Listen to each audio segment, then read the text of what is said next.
So this is it. This is the final chapter for you guys. It's chapter 20, and it is on pharmacology. There is no way that I could, in any, even in a full semester of 16 weeks, it's hard to get every single drug to talk about what they do, how they work, and things like that. So this is just a very brief overview of some of the drugs that you guys will become familiar with. You'll see these written out all the time for different types of infections that come in. I can tell you, you need to go ahead and start yourself a list. And once we get to the drugs and we start talking about the drugs, you need to know the name of the drug, their mechanism of action, which means how do they work against microbes. You'll need to know what they treat, and you'll need to know side effects if we talk about those. And we won't talk about side effects for all of them.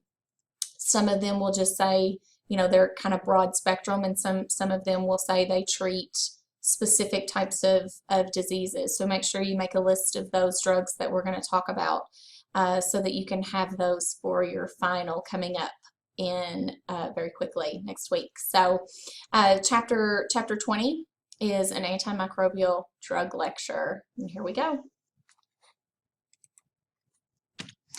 When you look at chemotherapy and you talk about just in general, you know, any drug that is used to treat a disease is considered a chemotherapeutic agent.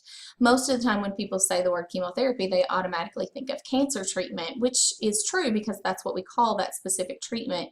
But by definition, any drug that you're using to treat a disease is a chemotherapeutic agent. When you look at antimicrobial drugs, what we're doing is we're interfering with how those microbes actually grow inside of us. It doesn't mean that if you take a pill that they die just like that. That's why we prescribe you a regimen. Think about antibiotics. Antibiotics, when you take them in a small amount, actually inhibit and start to kill other microbes. And where we get antibiotics is from studying what other microbial properties tell us.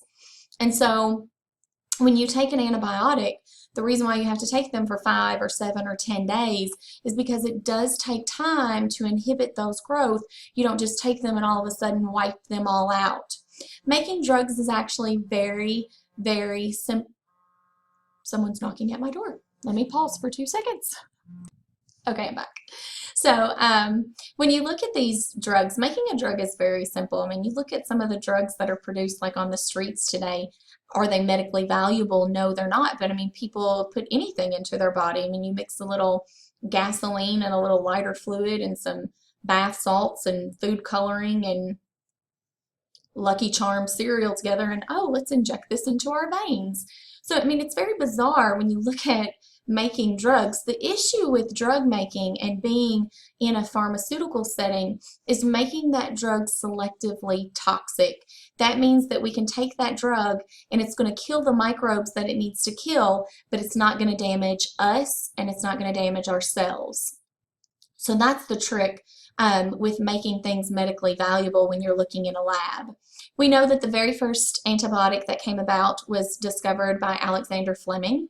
He did so because he was studying Staphylococcus aureus and realized that this fungal colony had inhibited the growth of the microbes around it. When you look now at what we have on the market and where they came from, almost half of the drugs, and it's a little over half of the drugs that we have, were created thanks to studying Streptomyces. We do know that there is a correlation between drugs who can do some sort of sporulation, like an endospore process or some kind of spore former. Those are the ones that typically give us the best advantage to making new medically valuable drugs. Sometimes it's just a bit of tweaking on the drug in order to make sure that it's not damaging the host cell, and sometimes it's changing the entire drug itself. But in a lab, that's what you have to do. You have to first start out and figure out what type of antibiotic you're going to want to make, and then you start saying, okay, does it kill microbes? check. And then you start looking, okay, what does it do to the host cell? What does it do to the kidneys, to the liver, to the heart? You have to take the entire host into consideration. So when drugs make it to the market that are FDA approved, those have been through regimens that are really, really strict when it comes to medicines on market today. Not what it was back when Solvarsen was on the market, which was that arsenic derivative that did treat syphilis, but it also poisoned you with arsenic. So we can't do that. We do know that there's no one drug that's going to cure everything, and so we have a spectrum, and some things are broader spectrum than others, meaning they treat more types of bacteria. Some of them treat fungus, some of them treat viruses, some of them treat helminths. We see some of them are very narrow and only treat maybe one or two different things. Mycobacterium is one. You know, Mycobacterium, there are certain drugs that's the only thing we really give that for. We're very smart about how drugs work because we know how to kill microbes. We know that if you damage their cell wall, or if you don't allow them to make proteins, or you mess with transcription, translation, DNA, anything like that, if you alter that of a microbe, we are well aware of the fact that that is going to have a negative effect on microbes and ultimately kill them. We also know that gram-negatives are harder to kill than gram-positives. We know that that lipopolysaccharide on the outer membrane makes it really hard for drugs to penetrate. Drugs have to be very small and they have to be hydrophilic, which means water loving. And that sounds easy, make them little and make them like water, but it's not quite as simple as that. When we go and look at patients, a lot of times nowadays we start patients on a broad spectrum antibiotic, which is an antibiotic that will treat both gram-negative and gram-positive. And what that does is it saves us time. If I have a patient that comes into the emergency department and I see that they are in some kind of distress, and I can see that it's a bacterial infection based upon blood work that's come back, I don't want to wait for that patient to potentially get worse and worse and worse and wait for cultures to come back. So a lot of times we'll start them on a broad spectrum antibiotic and just kind of wipe everything out. Sometimes when cultures come back, they will tweak those. They may change the antibiotics during a course regimen, but a lot of times the disadvantage to this is that when I say it wipes out everything, it wipes out everything. And so now, due to the fact that you don't have any normal microbiota, you can get these secondary super types of infections like Candida. You get a lot of yeast involvement. Another one that you can see is Clostridium difficile. If any of you have ever worked in a hospital and smelled C. diff, you know that smell. You can walk by a room and smell it without even walking in the actual room. When you look at how drugs interact in a microbe and how they work to kill, lots of different drugs do lots of different things, and we're just going to take a look at some of the most popular drugs, some of the ones that the mechanism of how they work, and some of the ones that you will see. They prescribe these quite a bit still in medicine. First up are going to be those that inhibit the cell wall. Now remember, if I punch holes in the cell wall, that bacteria is dead. So for this group, all of these inhibit the cell wall in one way or another. This is what penicillin does. Penicillin is a natural type of extract from mold that we have taken throughout the years and tweaked several different ways to make different types of the class or the family has grown because of what we know about penicillin. But synthetic penicillin is still given. I mean, some people still go in and get a penicillin shot. If you have a physician, especially if they're a little bit older, they'll still come in and do a penicillin shot for people. About the only thing that we do penicillin shots for really streptococcal types of infections. If you have strep throat and it tests positive, a penicillin shot is great for that. It's a little bit narrow spectrum though, because it doesn't treat that many things. We do know that penicillin has, if you look at its organic chemistry, it does have a core structure called a beta-lactam ring, and that is very important. That is the part of penicillin that actually makes it be antibacterial. And so if in any way a microbe can damage or break apart or cleave that beta-lactam ring, then you might as well throw water at that microbe. That's what Staphylococcus does to penicillin. Staphylococcus releases an enzyme called penicillinase. And penicillinase breaks apart, it cleaves up the beta-lactam ring. And so essentially, we cannot use penicillin against Staphylococcus anymore because it doesn't do anything. So we went in through the lab and we started developing these semi-synthetic types of penicillin, like methicillin, and for a while that worked great. But now we also know that there's methicillin-resistant Staphylococcus, and so we see that staph in particular is one that does change quite a bit and alter what's happening within penicillin. This is a look at that beta-lactam ring, that core common structure that I'm talking about here, that is essential for this particular antibiotic to be useful in any type of clinical setting. In the lab, we've come up with lots of different penicillinase resistant penicillin. So what that means is, even in the presence of penicillinase, the beta-lactam ring stands. So could you treat Staphylococcus with some of these? And the answer is yes, right? As long as we can protect that beta-lactam ring. Well, that's exactly what ampicillin and amoxicillin does. You see these written all the time. Ampicillin or amoxicillin has a pretty good activity against some even gram-negatives, but for sure those gram-positive infections, we use those for. Then you have one that is a penicillin wrapped up with a beta-lactamase inhibitor, and usually that's going to be potassium cluvulinate. Potassium cluvulinate is not antimicrobial. It has nothing to do with antibiotics. The penicillin does that job.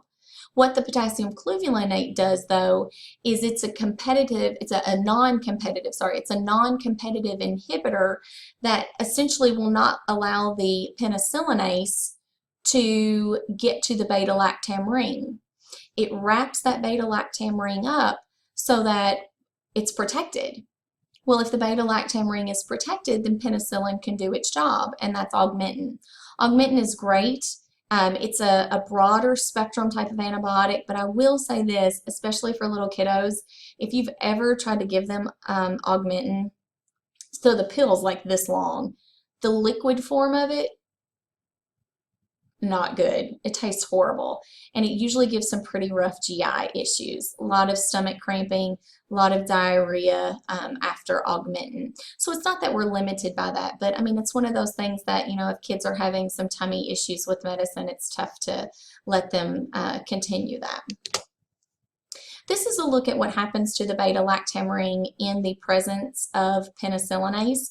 And a lot of times when you look over here at what happens, how it turns into penicilloic acid, people think that since it has an acid on the end, that that's something that's going to be, you know, really dangerous and deadly. But as I said, if that beta-lactam ring is broken like that, that penicilloic acid does nothing as far as being antibiotics.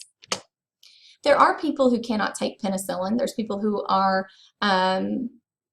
allergic to different types of penicillins, and so there are other antibiotics that also work with cell wall synthesis, and these are the cephalosporins.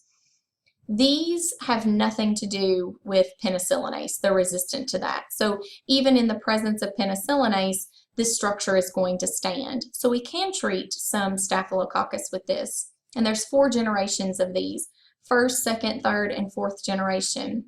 And what we find is that as you go up per generation, the effect against gram-negative infections becomes more and more and more aggressive. So if I have a patient who comes in that has a very weak type of gram-negative infection, I would maybe give them a second-generation cephalosporin. If I have someone that comes in that has a very strong type of gram-negative infection, I would go ahead and put them on a 4th generation cephalosporin. Lots of 1st and 2nd generations are used for these. Cephalexin, Keflex, Cefzil, those are some that are written quite commonly in patients. Another one that inhibits the cell wall synthesis is going to be bacitracin. That's actually a topical ointment that you can buy over the counter. I like bacitracin a lot. It's not what I have in my home only because I use that in a combination, which is triple antibiotic ointment. So this is one of the antibiotics in the triple antibiotic ointment. This is great against Staphylococcus and Streptococcus. If you've got some abrasion, something like that, your kids fall down and scrape themselves and you want to just put a little something coating it to try to keep it from getting infected. Bacitracin is one of those that we use all the time. And of course, vancomycin is listed here. This is actually supposed to be a last line of defense for Staphylococcus aureus, but we have found that there's been some misuse of vanc, and now not only is there methicillin-resistant Staphylococcus, there's also vancomycin. There's VRSA, vancomycin-resistant Staphylococcus aureus. Some other drugs that are specific drugs for Mycobacterium tuberculosis still inhibit the cell wall, but remember the cell wall is a little different for Mycobacterium because it has those mycolic acids.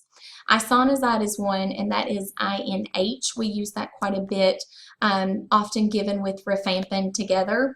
Some people don't like this drug though because you have to take it more than once a day, and again, the regimen for these can be up to 12 months. And you have to take it with rifampin, so you're taking multiple pills. Ethambutol a lot of people like because that is a drug that stands on its own. It can inhibit those mycolic acids from being incorporated in the cell wall, so we get these really large holes inside of the cell wall. And what we find then is that people can take this for about 9 to 12 months, but it's only one pill, so some people prefer that to the other. The next class of drugs are going to be those that in some way or another alter protein synthesis. And if you can't make your proteins, then you're dead. First one up is chloramphenicol, and this is interesting. We have gotten away from using chloramphenicol. However, with the very serious attacks of these antibiotic-resistant drugs for these microbugs that are coming in as what's called super bugs, that's a scary thing. As a mother who has a child that is immunodeficient, I think about the fact that what if I go in and we try her on an antibiotic and we try her on another one and we try her on another one and we can't find something to work? That's scary. That's very scary. And that is happening. We are seeing this happen today in society. And we've actually gone back to some of these older drugs that we kind of got away from just to see if they'll help. Chloramphenicol is a very broad spectrum antibiotic. The way that it works is it binds to the ribosome, and in particular it binds to that large 50S subunit. So whenever you're bringing in the amino acids to build your protein, it doesn't allow for any type of polypeptide bond to form. And if I can't grow amino acids by linking them together by a polypeptide chain, which is the definition of a protein, I can't make my proteins. We are limited though with chloramphenicol.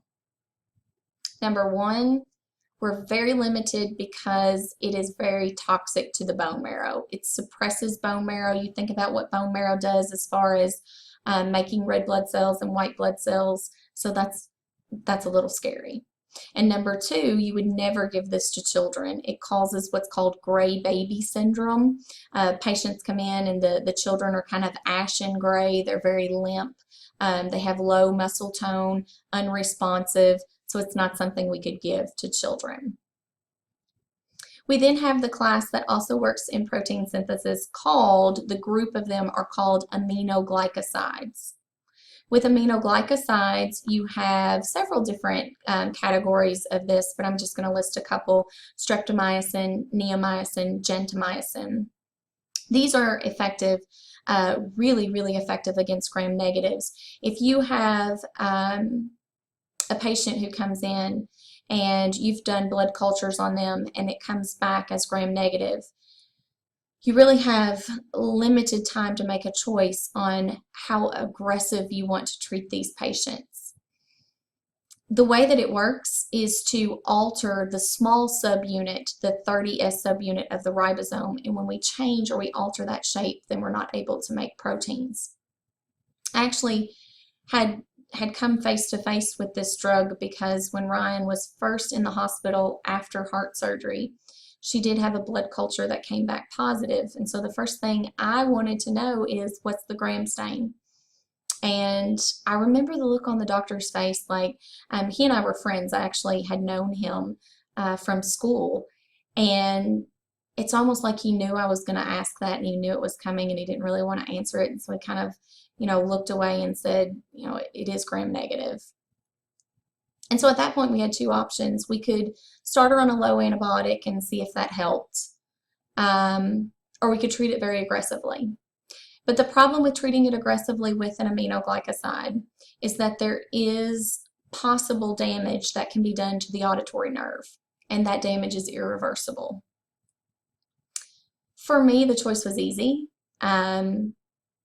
I wanted it treated and treated aggressive. I wasn't going to sit on this. She was days post-op, and I wasn't going to sit on this and just watch as an infection spread through the bloodstream and she went septic. So we treated it extremely aggressive, and thankfully that did, she was on streptomycin, and thankfully that did get rid of the gram-negative infection.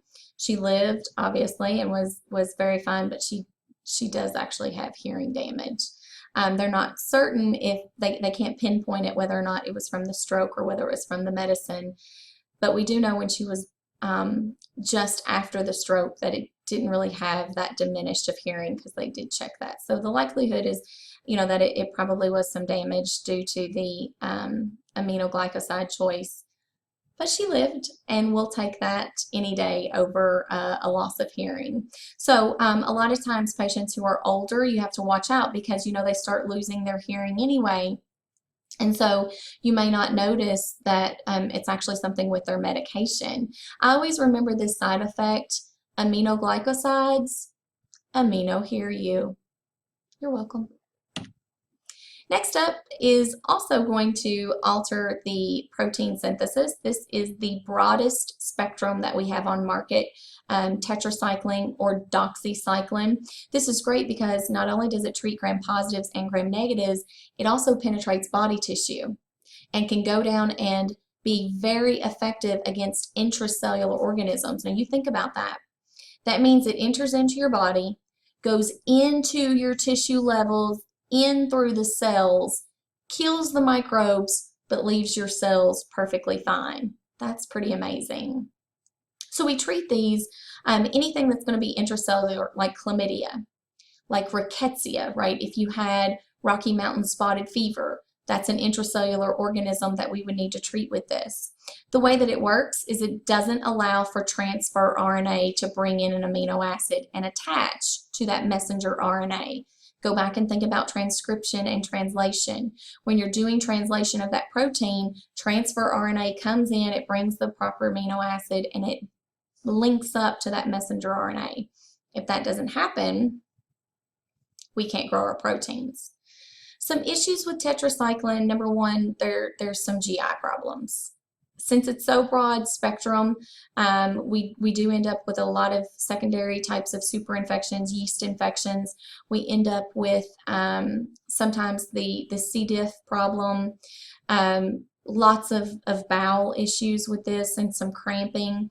We try to limit it in children, and I say limit it because there are some things, if a kid comes in with Rocky Mountain spotted fever, we have to treat that, and so tetracycline is what we would give them. But we have to be careful because we don't want to give it to children if we don't have to, due to what it does to their teeth. It causes their teeth to have a stain on them that's kind of a yellowish, brownish type of stain that doesn't come off with brushing. Next up, still looking at protein synthesis inhibitors. These are the macrolides, and the family of the macrolides treat mostly gram positives. They cannot penetrate the gram negatives. They also don't really do well against gram positive bacilli, but this is really good especially for some of the walking pneumonias like Mycoplasma pneumonia, like Legionella. And this is great if you can use it in kids because they like the taste of it. Erythromycin is the one that kind of, it's like the pink bubblegum type of flavored medicine. I mean, I would pretend to be sick just so I could have some. It was pretty good. And if you can find something that kids like and that they'll take easily, if you're a parent, you know what I'm talking about. I have sat on my kids and like had to hold their mouth open and fought with them. And then you think they get it down, but then they throw it back up. It's awful. Sometimes taking medicine is awful. And so if it's something that kids actually will take and like to take, I'm A-okay with that. Sometimes we injure the plasma membrane.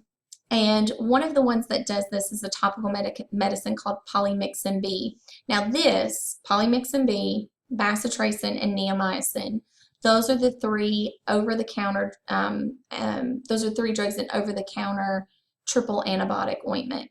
I love this stuff. It's one of those things. I know a lot of people say Neosporin, but plain Neosporin has absolutely no antibacterial properties. There is an antibacterial Neosporin, and if you look on that, it's a combination of three drugs: polymyxin B, bacitracin, and neomycin. And so you're essentially paying what, like twice the amount for what you could pay for the triple antibiotic ointment.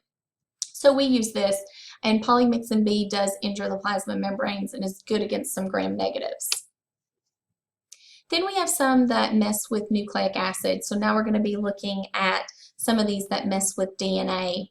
Rifamycin is one, and a lot of times the reason why we use rifamycin is for abscesses. When you have abscesses that reach deep inside of the tissues, we're going to have to get that level of drug down inside there to treat those. That's going to have to be a little bit more aggressive. We also use this sometimes in combinations for tuberculosis because of the fact that that is such a hard type of bacteria to treat. The way that it works is that it doesn't allow for messenger RNA to be produced. So essentially, when DNA is being copied over into messenger RNA during translation, we are going to inhibit that. Then we have a class of families called the fluoroquinolones, like ciprofloxacin. If you've ever had a urinary tract infection, you've probably taken ciprofloxacin. It's the one that when you do take it, they'll warn you that your urine can change colors. It kind of turns a bright, glowing type of color, and that's okay. That's completely normal. But what it does is it inhibits some of the enzymes that are working along with DNA. We are limited with this because of some of the side effects, though. You have to be careful with these because long-term use of these can actually damage your tendons and your ligaments. And so they can weaken those and cause them to snap, and that's obviously never good. I mean, imagine walking along and your Achilles tendon snaps, and there goes that gastrocnemius muscle rolling up the backside of the leg. So we try not to do long-term usage of these. I do know there are some people on long-term use, and that's only because we sometimes have to look at the risks and the benefits and just take a look at which is going to be better. And then lastly, we have the sulfa drugs, and you guys already know this one. This is a broad spectrum, and you know the way it works because you know what a competitive inhibitor does. We've talked about competitive inhibitors before. So when you're looking at these, essentially remember when we were talking about folic acid and the fact that microbes need folic acid, bacteria have to have that. And the sulfa drug looks very similar to PABA, and PABA is involved in this process to ultimately give us folic acid. So if I can squeeze in a sulfa drug where PABA should be and competitively inhibit that, we never actually go down and fully make our folic acid, which means that these microbes stop growing. And when microbes stop growing, they start dying. Because remember, they grow logarithmically, but how do they die? They also die logarithmically as well. So those are some of the common types of antibiotics that we see. The next part of the lecture is going to be focused on drugs other than for bacteria, because we do have fungal infections, and we do have viral infections, and we do have protozoans and helminth infections. And then we'll be looking at some drug concentrations and how we figure those out as well. So that's it for the first part of chapter 20.